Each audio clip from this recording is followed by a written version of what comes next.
Bonjour, bienvenue à cette webconférence et séance de questions-réponses sur les programmes d'études en foresterie, en agroforesterie, en génie du bois et en environnement à l'Université Laval. Je m'appelle Véronique Audet, je suis responsable de la promotion et de l'information sur les études à la Faculté de foresterie, de géographie et de géomatique. J'ai également étudié en aménagement et environnement forestier dans notre faculté et je suis en compagnie de Benoît Laberge. Je vous laisse vous présenter. Oui, bonjour tout le monde. Mon nom est Benoît Laberge. Je suis conseiller à la gestion des études.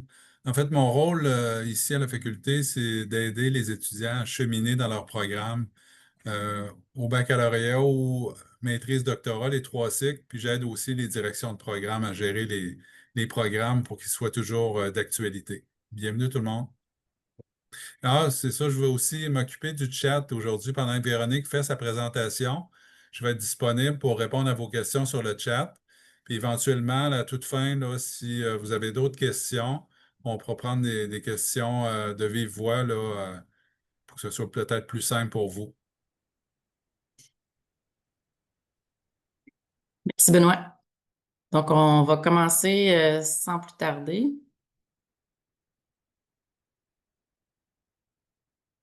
Donc, ça ne va pas changer, ça sera là. Parfait. Donc, on va faire un survol de l'ensemble des programmes qui sont disponibles au département des sciences du bois et de la forêt.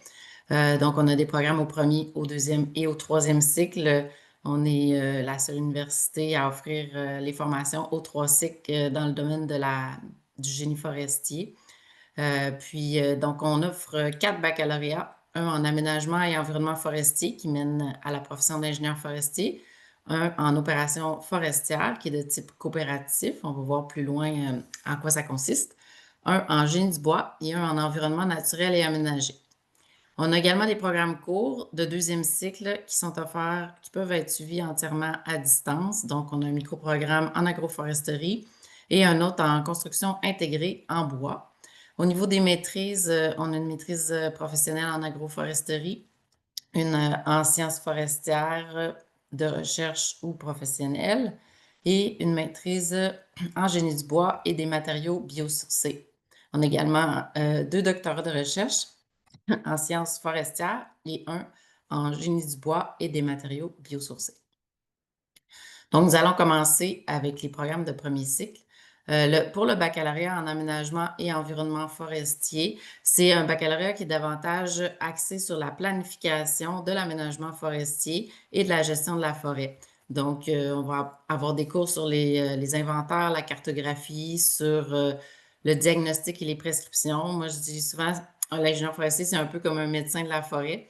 Ça, avec toutes les données qui sont récoltées sur la forêt, ça va poser un diagnostic sylvicole et faire une prescription sylvicole. Donc, quel genre d'intervention on va faire sur notre forêt.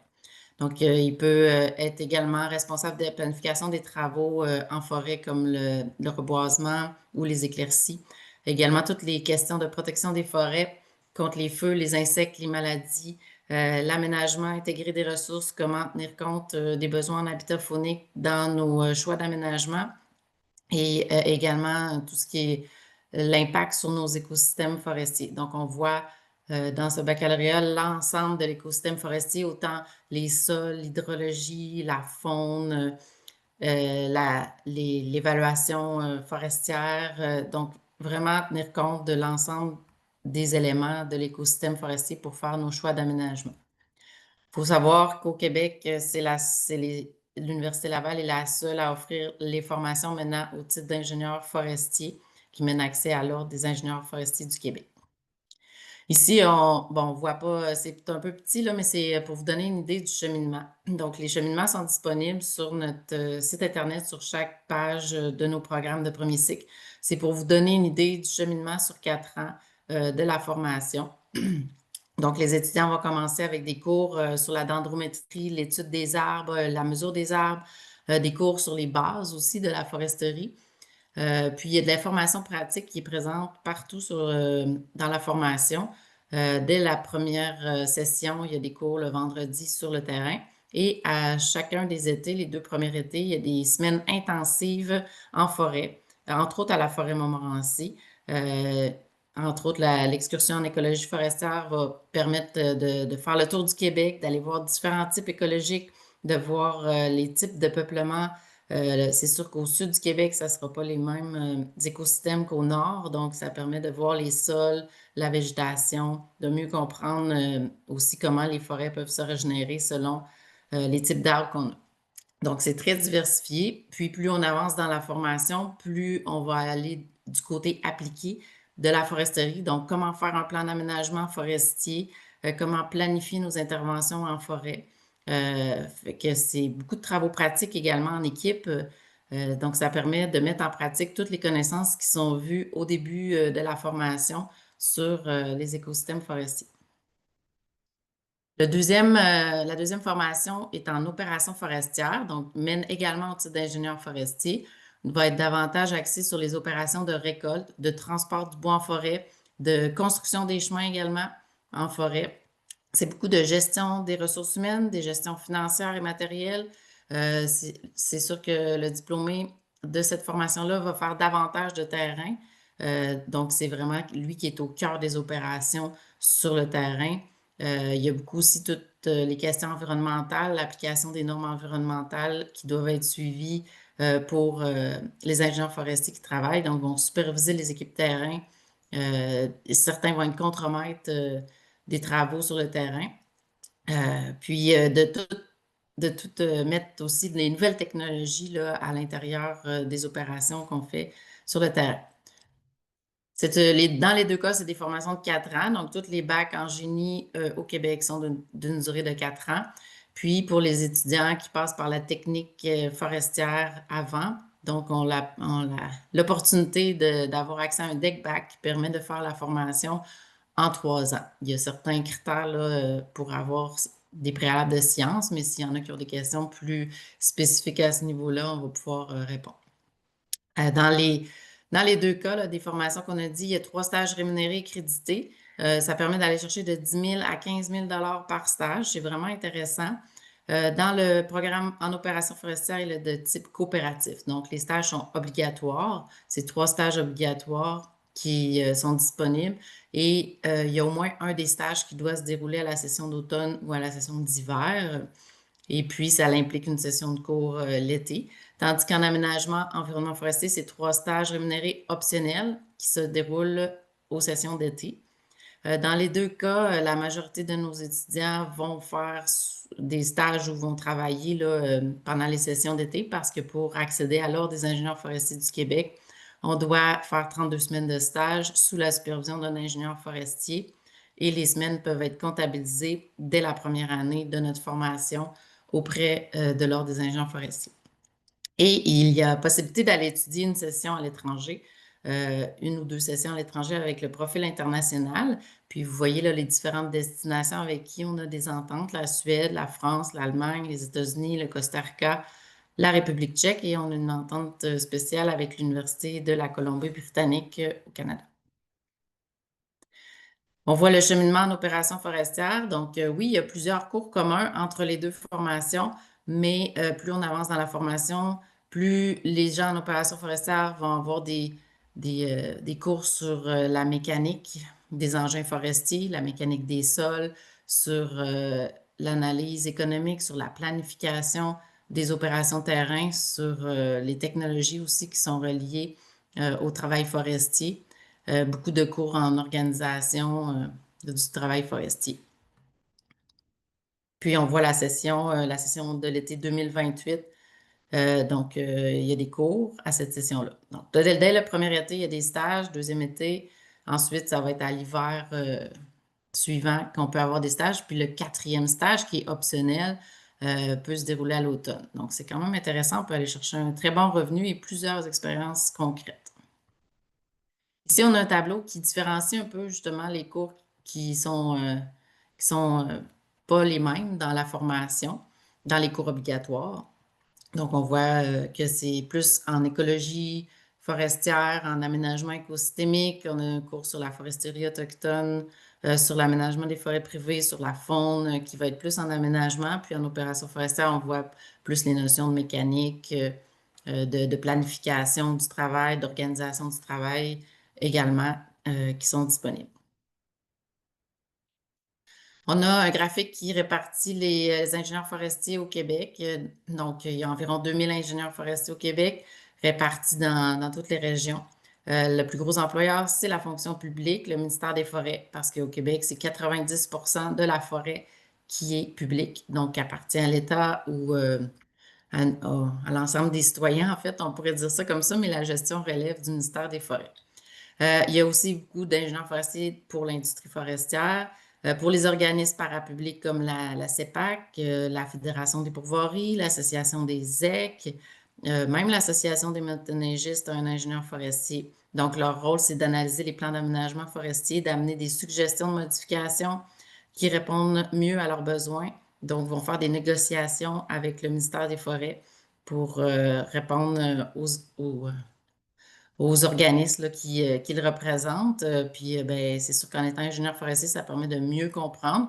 Puis, au Québec, le seul qui peut donner des conseils sur la façon d'aménager les forêts doit être membre de l'Ordre des ingénieurs forestiers du Québec. Il y a également 13% qui sont en pratique privée, donc pour les firmes de consultants avec différents mandats. Il y a également des ingénieurs forestiers dans les villes pour la foresterie urbaine. On voit qu'il y en a en enseignement, évidemment. Tous nos professeurs ici à la faculté sont aussi ingénieurs forestiers.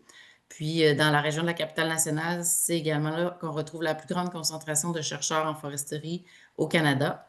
Donc, on a le Centre de foresterie des Laurentides, qui est un centre de recherche fédéral.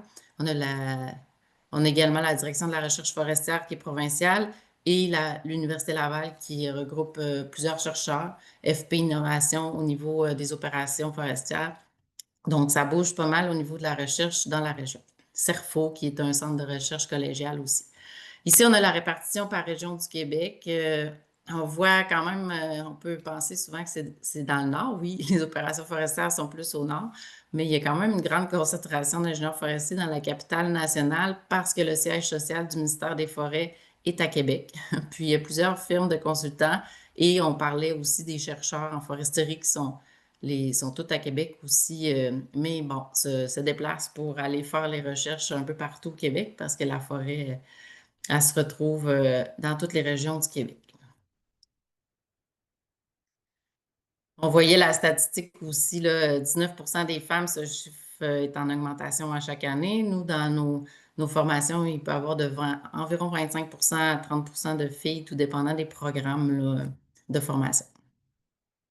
On a fait un document aussi qui s'appelle Les 100 visages de la foresterie. Je vous invite à aller la voir sur le web. Donc, c'est 100 témoignages de 100 diplômés en foresterie. Ça fait quelques années quand même qu'on a fait ce document-là, mais c'est quand même encore pertinent de voir la diversité des carrières qu'on peut faire en foresterie, pourquoi les gens sont allés dans ce domaine-là, qu'est-ce qui les passionne.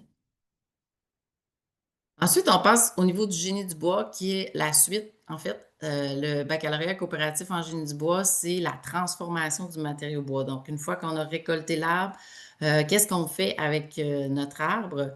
Comment on peut l'utiliser de façon écologique, de façon responsable, d'optimiser aussi l'utilisation de l'arbre. Donc, c'est le génie du bois qui va toucher à ça, puis il peut toucher aussi également au, au côté structure, construction en bois. Donc, ça va toucher au génie mécanique, au génie industriel, au génie des procédés et au génie civil. Donc, c'est un mélange de tout ça. Ça touche également à toutes les sciences. Le bois, c'est vivant, donc la biologie, de connaître les différentes des essences d'arbres, puis comment ils réagissent différemment dans la transformation du bois. Et puis, tout ce qui est question d'architecture du bois, la résistance au feu, les colles, les vernis, les adhésifs sur les planchers, par exemple. Donc, on voit vraiment l'ensemble de ces éléments-là pour le côté génie du bois. Donc, c'est vraiment très intéressant. Et il est également coopératif comme celui en opération forestière. Donc, c'est 3 stages minimum obligatoires en milieu de travail. C'est 4 ans également, étant donné que c'est un programme en génie, de 10 000 à 16 000 par stage et un 4e stage optionnel et la possibilité aussi d'aller dans le profil international. On a accès aussi au Centre de recherche sur les matériaux renouvelables, qui est un des plus grands importants centres de recherche en génie du bois au Canada, qui est dans le pavillon d'enseignement du génie du bois à l'Université Laval. Donc, on a près de plusieurs millions de dollars d'équipements dans les différents laboratoires. Les laboratoires sont partagés également avec FP Innovation, qui est un centre de recherche privé. Donc, ça permet vraiment de voir l'effervescence, toute la recherche, étant donné qu'en génie du bois, c'est des petits groupes. Ça permet vraiment d'avoir un côté pratique et appliqué à la formation. Donc, les étudiants peuvent être souvent en laboratoire avec ces petits groupes-là, avec un enseignement personnalisé. Donc, ça donne accès autant à l'Ordre des ingénieurs forestiers qu'à l'Ordre des ingénieurs du Québec. Donc, ces deux ordres à part, c'est un peu historique comme ça, là. Ça a toujours continué de façon parallèle, mais l'ingénieur du bois a accès aux deux ordres. On voit un peu le cheminement aussi pour les étudiants en génie du bois. On va commencer avec beaucoup de notions de base sur la structure du bois, sur la physique du bois, et puis tous les cours de base en ingénierie, donc qui sont à la faculté de sciences et génie. Donc, les maths de l'ingénieur, le dessin pour ingénieur, la méthodologie de design en ingénierie. Puis, à la session d'hiver également, ça va se partager entre des cours appliqués au bois, puis des cours plus généraux en ingénierie. Donc, dès la première année, on est en stage aussi à la session d'été.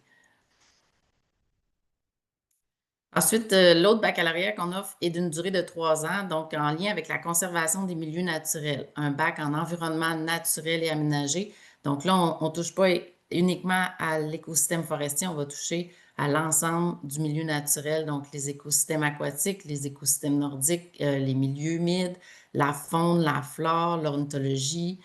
Donc, ça va toucher vraiment à l'ensemble des écosystèmes qu'on a.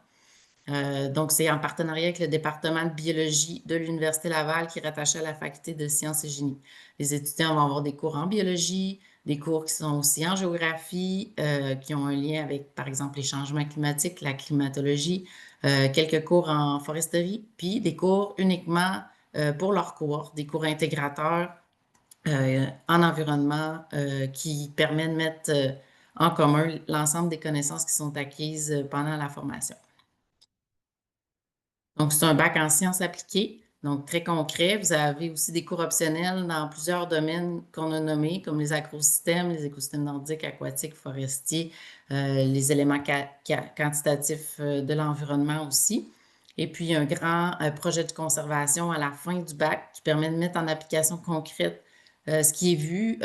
Les étudiants sont en lien avec des professionnels du milieu. C'est vraiment un projet concret dans le milieu. Par exemple, cette année, il y a une équipe qui travaille avec la Ville de Québec sur toute la gestion des espaces gazonnés. Donc, ça paraît un peu simple, là, mais on pourrait faire pas tondre tous les espaces verts de la ville et en laisser aussi en friche, laisser de la végétation, mais il y a toute une question d'acceptabilité sociale aussi autour. Donc, de déterminer les endroits qui seraient le plus propices à laisser plus de biodiversité sur place au niveau des espaces gazonnés à la Ville de Québec. Donc, ça, c'est un exemple parmi tant d'autres. À chacun des étés, il y a possibilité de faire un stage rémunéré et crédité. Vous avez accès à une conseillère du service de placement pour vous aider. Donc, vous avez aussi accès à un stage international et interculturel. Puis, l'Université Laval offre beaucoup de financement aux étudiants qui veulent intégrer le côté international à leur formation. Donc, là, j'ai mis 3 000 par session, mais c'est rendu plus que ça même. Là, c'est pas le bon chiffre. Là. Peut-être que Benoît pourra aller voir sur le site, là, mais Oui, c'est c'est 4500 présentement. 4 500 donc c'est vraiment intéressant. Ça l'aide à payer une partie des frais, comme le billet d'avion aussi. C'est sûr que ça implique des frais d'aller à l'étranger. Donc, en environnement, les destinations sont super diversifiées. En Belgique, en Espagne, en Suède, en Nouvelle-Calédonie ou Costa Rica, Suisse, République tchèque, France. Donc, il y a du choix. Et puis, il y a un autre stage aussi. On peut même faire un stage en foresterie, du côté de l'environnement autochtone, si on veut, dans la formation. Donc, les étudiants soit vont poursuivre vos études supérieures, soit vont aller directement sur le marché du travail. Comme c'est un bac intégré, multidisciplinaire, bien, les étudiants ont accès à plusieurs maîtrises différentes. Les maîtrises en sciences forestières, des maîtrises en biologie, des maîtrises aussi en aménagement du territoire, des maîtrises avec la faculté d'agronomie.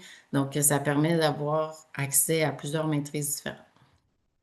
On a un exemple de cheminement. Donc, dès la première session, il y a un cours concret en environnement qui est champ professionnel de la conservation qui permet de voir des exemples concrets de qu'est-ce qu'on peut faire dans ce domaine-là en environnement, des cours en aménagement durable du territoire parce qu'il y a énormément de villes qui engagent des conseillers en environnement maintenant. Donc, c'est un cours qui nous permet de comprendre et de pouvoir faire des schémas d'aménagement, comment on peut intégrer l'environnement à travers les décisions des municipalités. Donc, il y a des cours en changement climatique, des cours aussi, ce qui est intéressant, c'est que dans notre faculté, on a la géomatique, donc on peut intégrer ces notions-là dans les formations, puis c'est une compétence qui est extrêmement recherchée sur le marché du travail, d'être capable de faire de la cartographie numérique, parce que maintenant, c'est vraiment les technologies qui nous aident à faire nos choix. Par exemple, géoréférencer toutes les espèces menacées sur un territoire, faire le suivi des populations fauniques à travers la cartographie numérique. Donc, c'est un outil très important qu'on a dans la formation. Et puis, des cours en évaluation environnementale pour faire des études d'impact en environnement. Il y a beaucoup de firmes de consultants de génie conseil qui engagent des diplômés pour faire ces études d'impact en environnement. Donc, ça permet vraiment d'aller chercher des notions diversifiées. Le ministère de l'Environnement a également resserré ses règles au niveau de la conservation des milieux humides. On peut faire des cours optionnels en caractérisation des milieux humides. On a des cours d'écologie de la restauration, donc de la remise en état des sites qui sont dégradés. Donc, on voit vraiment des trucs concrets dans cette formation. On a aussi accès à la plus grande forêt d'enseignement et de recherche universitaire au monde, qui est la forêt Montmorency. C'est 412 km² de terrain de jeu. Il y a plusieurs formations pratiques comme les cours terrain là, en foresterie, mais également méthode d'échantillonnage en gestion et conservation de la faune en environnement. Donc, ça permet d'aller chercher le côté pratique, d'aller faire du terrain. Puis là, vous avez une photo en hiver. Bien, pour ceux qui sont de l'international en ce moment, à la forêt Montmorency, il y a près de 50 cm de neige, puis le ski de fond va commencer ce vendredi. Donc, c'est vraiment un microclimat où il y a beaucoup plus de précipitations, mais même à Québec, on a de la neige en ce moment. On a aussi, si vous voulez aller creuser un peu plus sur ces professions-là, on a des témoignages vidéo, même pour les cycles supérieurs, on a plusieurs capsules. La webconférence va être disponible aussi par après sur notre chaîne YouTube. Donc, ça permet d'aller chercher d'autres informations sur les carrières possibles dans nos domaines. Tantôt, on parlait des stages, ben, vous n'êtes pas laissé à vous-même pour les stages. On a des conseillères en stage et en emploi. Une qui est rattachée à la faculté de foresterie qui aide les étudiants dans la recherche de stage. Étant donné qu'on est la seule université au Québec à offrir la formation des ingénieurs forestiers, tous les employeurs en foresterie affichent des stages chez nous. Donc, vous avez accès à tout ce qui est affiché sur le service de placement. Vous pouvez appliquer directement en ligne. Puis, les entrevues se font aussi directement avec les employeurs, soit en présentiel ou soit à distance. Puis, en environnement naturel, les étudiants ont accès à la conseillère de la faculté de sciences et génie. Donc, il y a des formations pour vous aider dans la rédaction de vos CV, corriger vos lettres de présentation, des préparations à l'entrevue également. Donc, c'est plus de 200 étudiants de notre faculté qui sont en stage à chaque année. Maintenant, on va passer au cycle supérieur. On a vu tantôt là, les différents programmes qu'on offrait au cycle supérieur. On a un microprogramme de deuxième cycle qui peut être fait entièrement à distance et ou en classe, là, tout dépendant si vous pouvez vous déplacer. Donc, 2 cours obligatoires, un à la session d'automne, un à la session d'hiver. Et puis, ensuite, vous prenez 2 cours optionnels dans les cours qui sont disponibles. Ensuite, on a une maîtrise en agroforesterie, une maîtrise professionnelle ou une maîtrise de recherche. Donc, une maîtrise professionnelle va être majoritairement composée de cours avec un projet d'intervention à la fin. Et la maîtrise de recherche, bien, la majorité des crédits vont être pour le projet de recherche. La grande différence, c'est que pour la maîtrise professionnelle, vous n'avez pas à trouver votre conseiller avant l'admission. Par contre, pour la maîtrise de recherche, vous devez absolument avoir un directeur ou une directrice dans nos professeurs-chercheurs qui acceptent de superviser vos travaux. Donc, on a une expertise variée. L'Université Laval renferme la faculté de foresterie et la faculté d'agriculture, donc c'est très complémentaire. Ici, on a quelques exemples de projets d'intervention qui se sont faits dans les dernières années dans le cadre de la maîtrise professionnelle. Donc, tout ce qui est relié au hébrisement en milieu agricole, sur la cartographie participative aussi avec les citoyens, la communauté, un projet sur la production de champignons forestiers avec des systèmes agroforestiers. On avait tout ce qui est question post-minier, dans le fond, la remise en état des anciens sites de mines, euh, le potentiel acéricole aussi. On a des projets à l'étranger pour nos candidats de l'international peuvent aussi faire un projet en lien avec un enjeu dans leur pays. Donc, il y avait un projet au Cameroun sur la dégradation des mangroves, un autre projet au Brésil également. Fait que c'est assez diversifié. On a un chargé d'enseignement, un chargé de cours qui est responsable d'accompagner les étudiants là, dans leur projet d'intervention et dans la recherche des sujets possibles. On n'a pas de doctorat en agroforesterie à l'Université Laval, mais on peut toucher à la recherche en agroforesterie via le doctorat en sciences forestières à la faculté, le doctorat en sciences géographiques aussi, et le doctorat en biologie végétale qui est rattaché à la faculté des sciences de l'agriculture et de l'alimentation. Donc, il y a possibilité de pousser plus loin les études supérieures en agroforesterie. Maintenant, en sciences forestières, on a également les deux maîtrises de disponibles. Je dirais que la majorité font quand même la maîtrise de recherche. Ici, il y a beaucoup de projets de recherche au Québec qui se font sur la forêt pour mieux comprendre nos écosystèmes, pour mieux aménager nos forêts, toujours améliorer nos connaissances, puis faire mieux aussi dans nos types d'aménagement forestier. Donc, une forêt, ça peut prendre de 60 à 100 ans à pousser. Donc, c'est des recherches qui se font aussi sur le long terme, puis on a vraiment de l'expertise dans plein de domaines différents. Pour la maîtrise professionnelle, c'est soit un essai ou un projet d'intervention. Et la maîtrise de recherche, ça va être un mémoire qui va être d'une plus grande durée. On a des expertises en hydrologie, en foresterie autochtone, foresterie urbaine, sylviculture, en politique. C'est vraiment très diversifié. Là, on a un gros département de foresterie avec plusieurs professeurs. Au niveau du génie du bois, on a aussi un microprogramme de deuxième cycle. Ça permet aux professionnels de continuer à se former à distance. Donc, c'est 5 cours en lien avec la construction intégrée en bois. Donc, les architectes, les ingénieurs civils, les ingénieurs aussi mécaniques, tous les professionnels, en fait, qui ont un bac en sciences ou en génie peuvent appliquer à ce microprogramme pour aller chercher d'autres compétences sur la construction en bois, sur les performances acoustiques et incendies, sur les propriétés du matériau, sur le contexte de la construction en bois au Québec notamment. Donc, les maîtrises doctorats aussi sont possibles en génie du bois. Encore une fois, il y a beaucoup de subventions de recherche dans ce domaine. On veut améliorer les façons de faire, trouver des nouvelles utilisations aux arbres qu'on récolte, diminuer le plus possible les résidus, en fait, qu'on n'utilise pas, de trouver des nouveaux produits aussi aux essences qui sont sous-utilisées. Tout ça pour optimiser au maximum l'utilisation de la matière. La forêt, c'est une ressource incroyable, une ressource renouvelable. Donc, si on fait un aménagement qui est durable, bien, on va toujours avoir de la forêt. On assure sa régénération.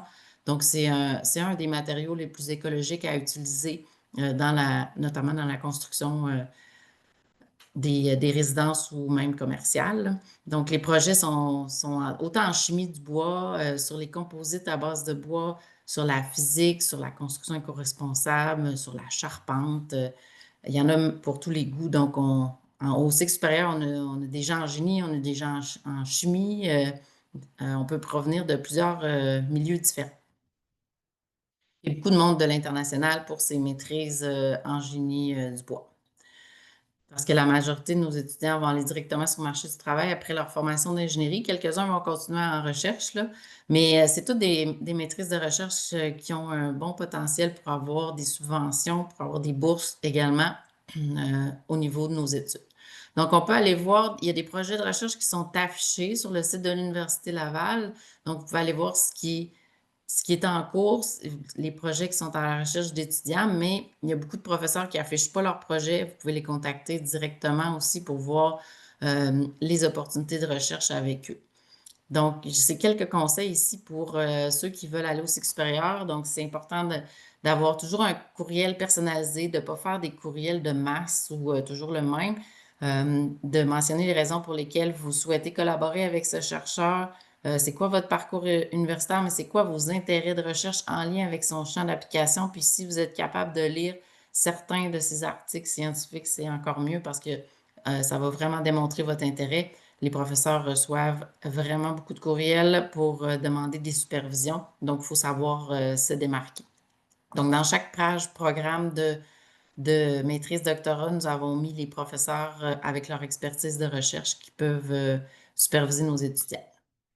C'est également important de joindre votre CV, vos réalisations, vos relevés de notes, puis ben, peut-être pas une lettre de motivation, mais dans le courriel de mentionner vos motivations. Mais une fois que vous avez trouvé un directeur ou une directrice de recherche, là, vous allez pouvoir déposer votre demande d'admission et joindre les autres documents qui sont demandés, dont les rapports d'appréciation. Tantôt, je disais qu'on était un gros département de foresterie. J'ai même pas tous les professeurs sur la page, mais on a 34 professeurs au département des sciences du bois et de la forêt dans plein de domaines d'expertise différents. On a aussi des jeunes professeurs qui sont rentrés dernièrement, donc qui sont très dynamiques en recherche, puis qui recherchent des étudiants là, pour réaliser les différents projets en sciences forestières ou en génie du bois. Au niveau de l'aide financière, on a des bourses d'admission au premier cycle pour les cégepiens, donc c'est la meilleure cotère, des bourses de 3 000 L'Université Laval offre aussi des bourses de leadership et d'engagement. Donc, si vous êtes très impliqué dans votre communauté, mais ça peut être à différents niveaux, au niveau environnemental, sportif, artistique, il y a plein de champs possibles d'engagement. Vous pouvez, ça, il faut soumettre une candidature, c'est en cours en ce moment. Donc, je vous invite à le faire si vous avez quelque chose à faire valoir. C'est environ de 6 à 8 000 selon la durée là, de votre baccalauréat que vous pouvez aller chercher avec cette bourse-là. Pour les candidats de l'international, ben, ça s'appelle les bourses citoyens et citoyennes du monde. On a un volet excellence, mais on a aussi le volet engagement qui est un peu l'équivalent des bourses de leadership et d'engagement. Et puis, pour le doctorat, il y a des bourses d'exemption des droits de scolarité supplémentaires et il y en a quelques-unes à la maîtrise qui peut être possible selon les pays. On a une bourse pour les réorientations de carrière. Donc, si vous appliquez dans nos programmes puis vous venez d'un domaine différent, ben, en foresterie spécifiquement, il y a un donateur qui a créé cette bourse-là. Donc, par exemple, on a une physiothérapeute qui est allée en foresterie, qui a eu la bourse. Donc, on a beaucoup de gens qui font des réorientations de carrière dans le domaine. Et puis, des bourses de précarité financière pour ceux qui ont des difficultés sont disponibles. Au niveau de l'admission, ben, il faut vraiment s'assurer d'avoir tous les documents. Retournez voir dans le portail si vous avez déposé une demande d'admission, puis là, vous dites, bon, j'ai pas de réponse, ben, vous pouvez retourner voir s'il manque des documents. Nous, on ne traite pas la demande tant qu'elle n'est pas complète. Puis, au cycle supérieur, ça prend des rapports d'appréciation. Donc, les lettres d'appui de directeur, ça ne fonctionne pas. C'est vraiment un rapport d'appréciation qui est un formulaire PDF propre à l'Université Laval qui doit être rempli par les personnes qui appuient votre candidature. Donc, une lettre de motivation aussi important, sans faute. Pas une lettre générique qui va être adaptée au programme parce que vous pouvez faire jusqu'à 2 choix de programme, mais c'est bon de la personnaliser sur un programme. Et puis, si vous voyez que vous n'aurez pas votre permis d'études dans les temps, vous pouvez demander un report. C'est important de mentionner que c'est un report de la demande d'admission et non un report de l'offre d'admission. Donc, une réanalyse va être faite.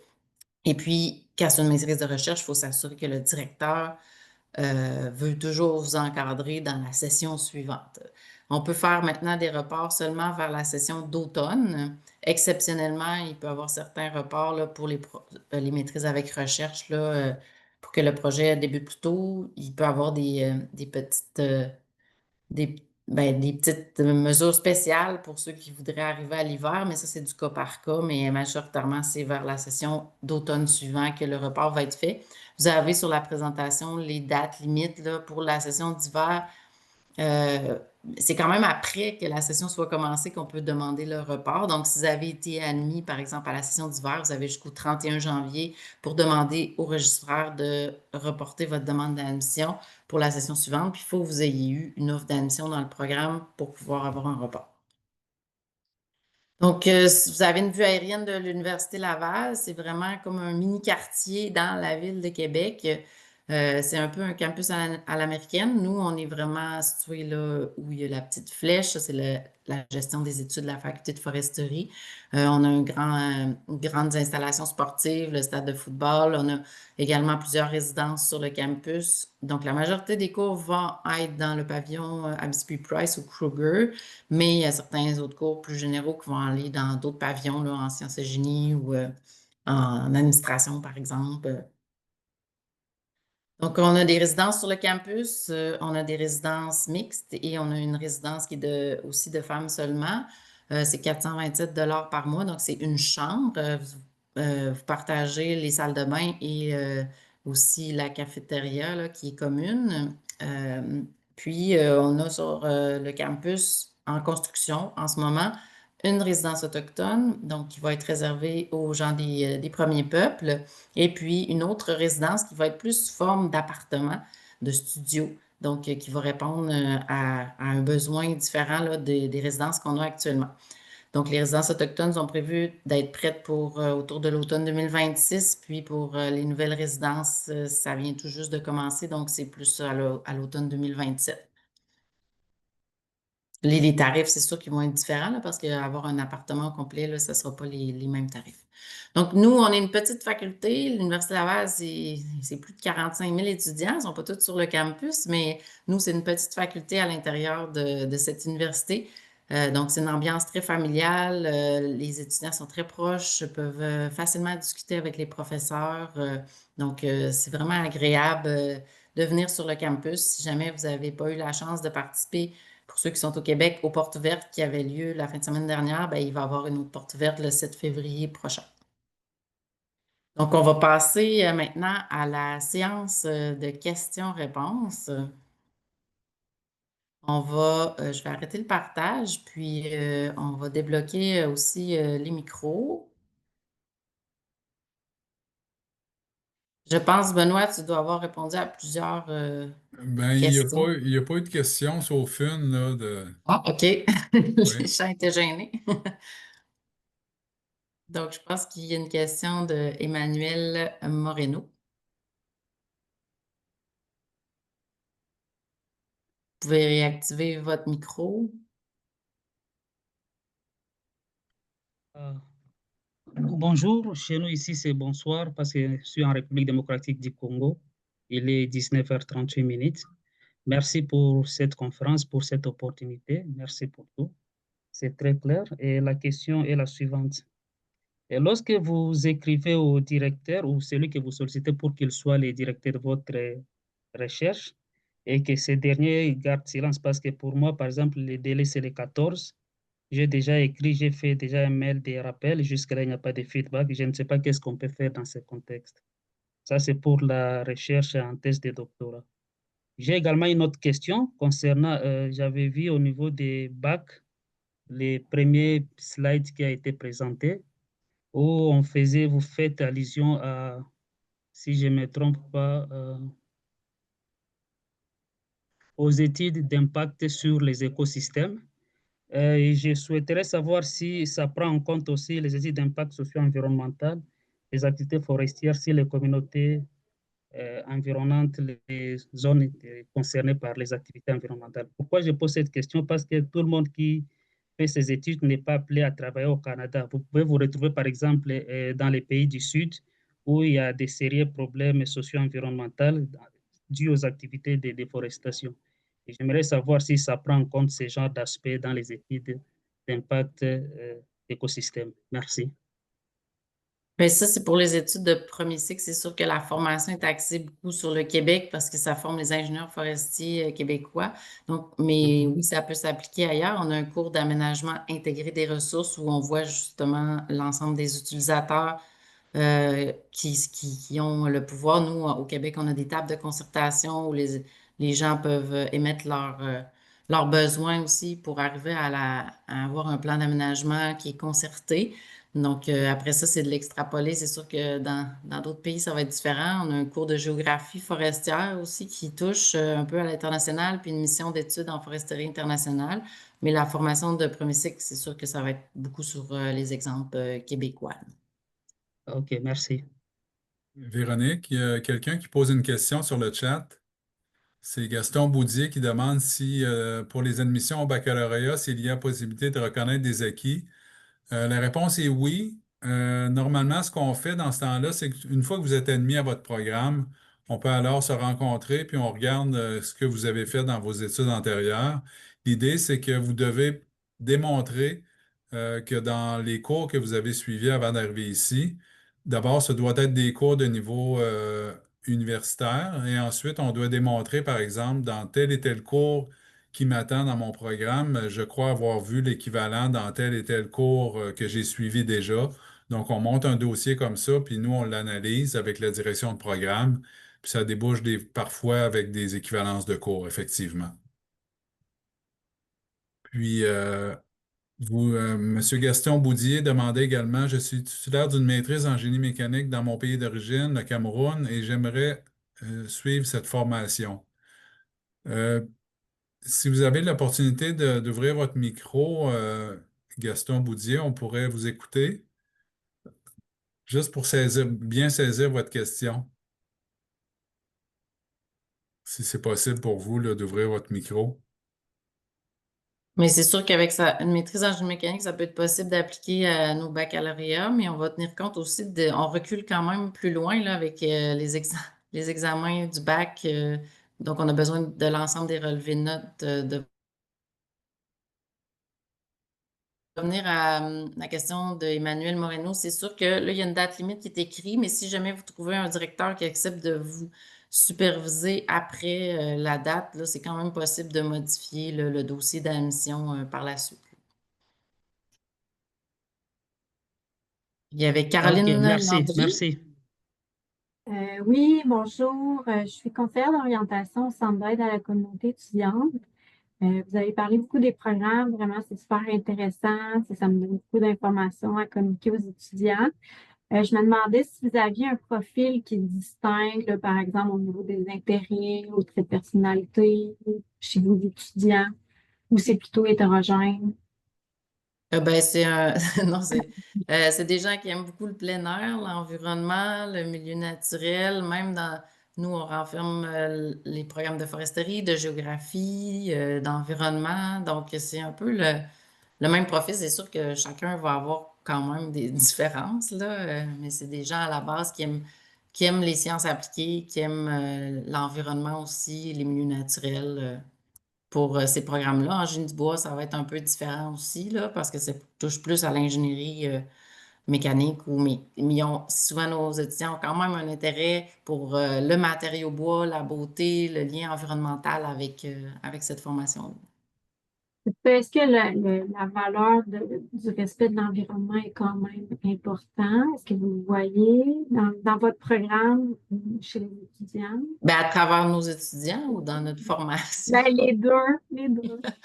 Ben oui, là, ça dépend des profils. C'est sûr que les gens en opération forestière n'ont pas exactement les mêmes valeurs que quelqu'un qui est dans le bac en Tout à environnement pur, fait, là. tout à fait. Mais oui, dans la formation, c'est un aspect très important, là. On a des cours en aménagement écosystémique des forêts, en aménagement intégré. Nos professeurs aussi intègrent beaucoup la question environnementale, même que plusieurs, dans leurs recherches, remettent en question aussi des façons de faire actuelles. C'est pour ça qu'il y a beaucoup de recherches, là. Donc, effectivement, l'amélioration des pratiques, là, au côté environnemental, là, c'est toujours au cœur de ça. Puis aussi, dans la formation, ça permet de voir ce qui est fait, parce qu'on ne le voit pas toujours à travers les interventions publiques, là, mais on voit vraiment aussi toutes les normes très strictes du milieu forestier à travers la formation.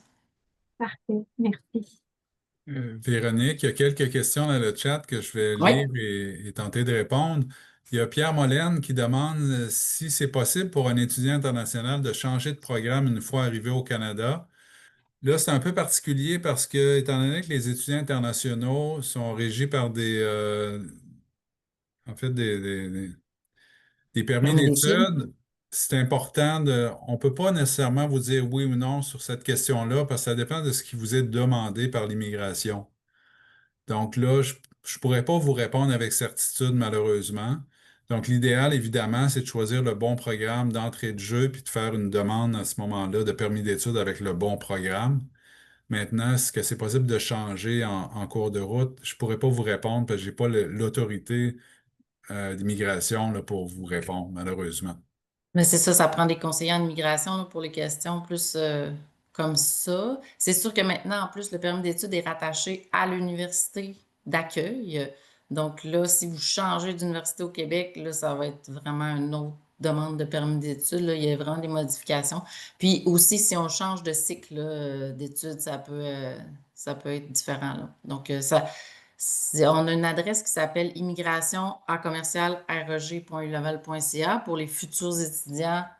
Vous pouvez poser des questions, mais c'est sûr qu'une question générale comme ça dépend toujours. Ça va être une analyse au cas par cas, puis c'est vraiment l'immigration. Nous, on n'a aucun pouvoir sur les questions d'immigration. Mais ça, c'est déjà vu, oui, les changements de programme, mais c'est plus, c'est peut-être important de savoir en partant lequel on veut choisir.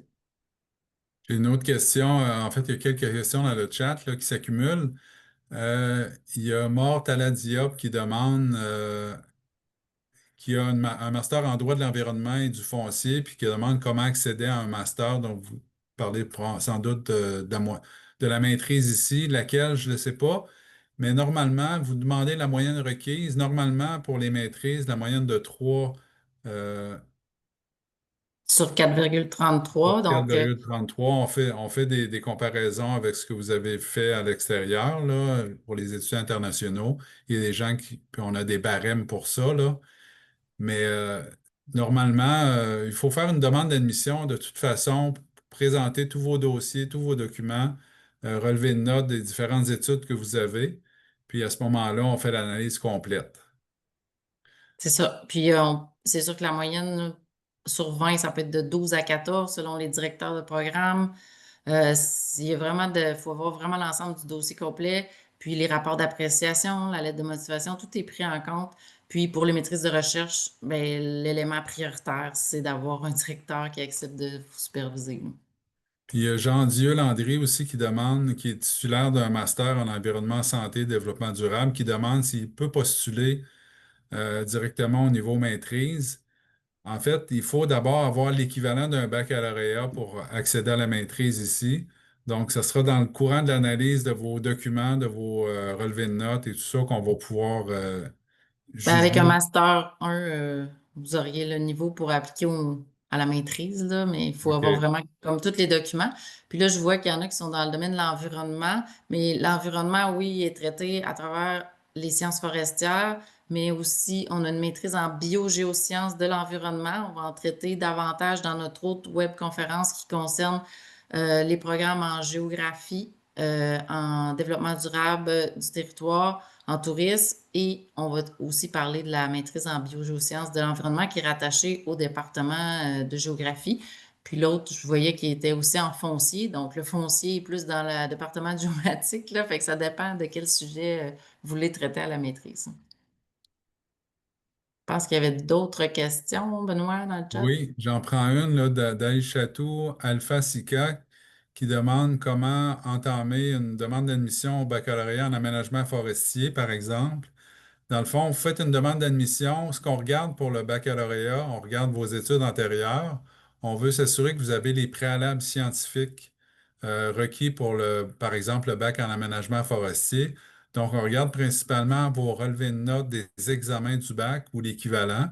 Puis, on regarde ce que vous avez eu comme résultat en biologie, en mathématiques, en chimie et en physique. Normalement, on demande une moyenne générale de 12 sur 20 pour les examens du bac et on demande une note de 10 sur 20 minimum pour l'ensemble des cours préalables. Donc, en général, c'est ça. C'est comme ça pour les autres programmes de baccalauréat du même type aussi, là. Ensuite Donc, de on ça, avait une oui, autre question de Félicia qui termine sa maîtrise en agroforesterie, si je comprends bien, à l'hiver. Est-ce qu'on peut s'inscrire pour une autre maîtrise différente à la session d'automne? Mais oui, ça peut être possible de redéposer une demande d'admission dans un autre programme de maîtrise à l'Université Laval. Euh, donc, oui, c'est possible. C'est le même niveau en enseignement aussi. Est-ce qu'il Puis faut il y a- fournir les ouais. équivalences des diplômes faits au Québec? Non, c'est pas nécessaire parce que nous, on est habitué de traiter les dossiers de plein de pays, donc on n'a pas besoin d'avoir le dossier d'équivalence fait au Québec.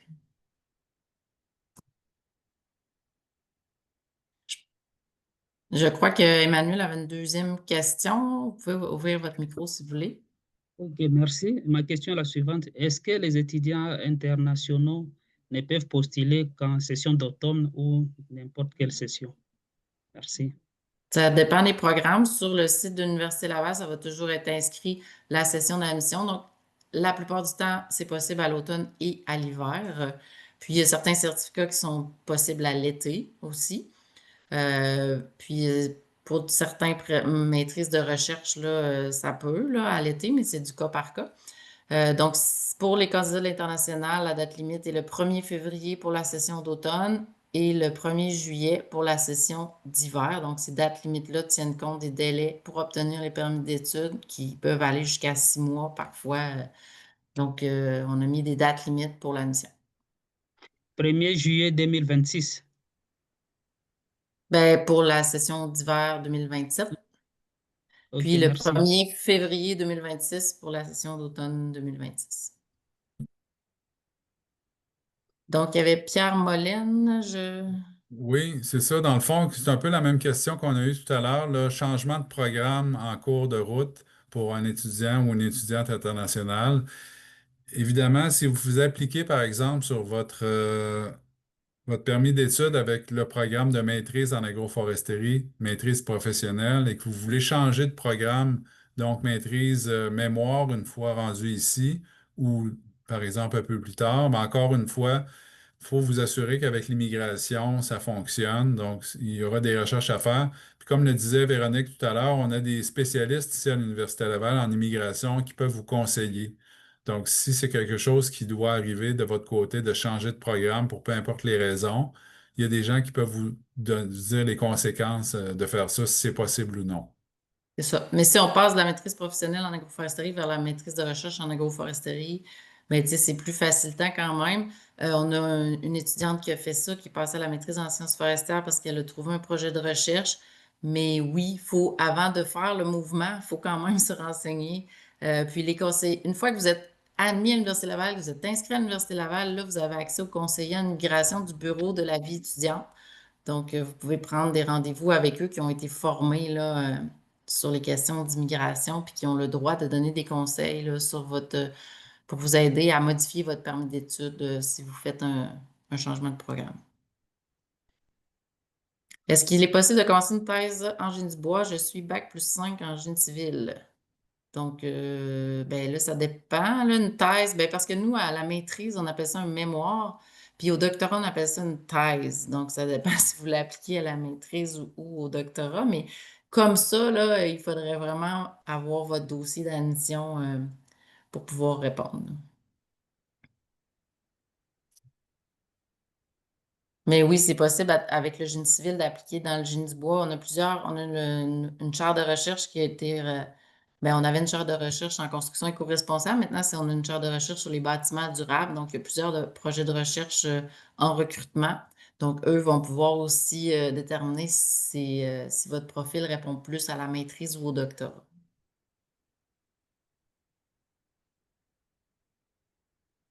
Donc, il y en a qui demandaient une question sur les démarches ou procédures à suivre pour un report d'admission de la session d'hiver à la session d'automne.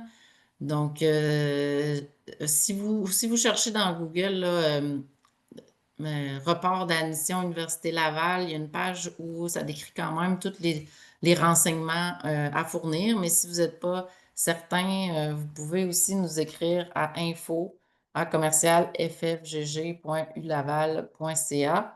Donc, il faut évidemment fournir votre NI.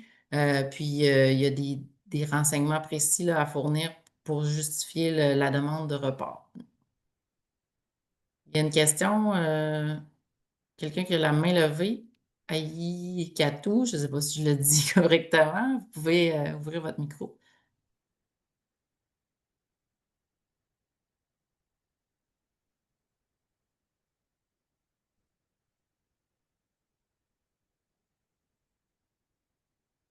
Ça fonctionne ou pas? Sinon, vous pouvez la poser par écrit dans le chat, là.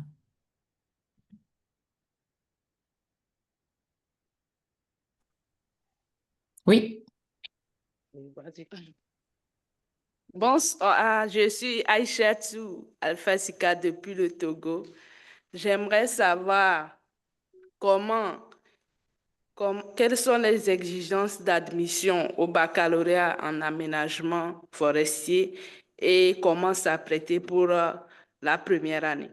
Merci. Donc, comme Benoît le mentionnait, ça prend une moyenne minimale de 12 sur 20 aux examens du bac et aussi un bac en sciences, donc aucune note sous les 10 sur 20 dans les matières scientifiques. Puis pour les candidats qui ont fait des licences et des masters après, on va quand même regarder vos résultats de vos autres études là, pour déterminer votre admission. Mais Benoît, Benoît est responsable notamment de l'admission, donc si tu veux compléter. Oui, ben c'est ça. Dans le D'accord. fond, on révise principalement vos résultats scientifiques du baccalauréat parce que ce sont des préalables au programme. Donc, on veut s'assurer que tous les candidats commencent du même pied puis qu'ils ont les mêmes préalables, là, qui ont réussi les préalables, comme on disait, en biologie, chimie, physique et mathématiques. Donc, c'est comme un peu la base, dans le fond, là, d'admission, là, les cours de sciences nature. D'accord. Merci beaucoup. Bienvenue. Véronique, es-tu toujours avec nous? Oui, donc OK. je crois qu'il n'y a pas d'autres questions dans le chat. J'ai mis aussi l'adresse info@ffgg.ulaval.ca. Donc, si certains ont des questions par la suite ou plus spécifiques à votre dossier, vous pouvez nous écrire sans problème et nous allons rediriger là, à la bonne personne selon votre question. Donc, je vous remercie beaucoup d'avoir été présent à la webconférence. Et puis, n'hésitez pas à nous joindre si vous avez des questions supplémentaires par la suite. Merci beaucoup tout le monde. Au revoir.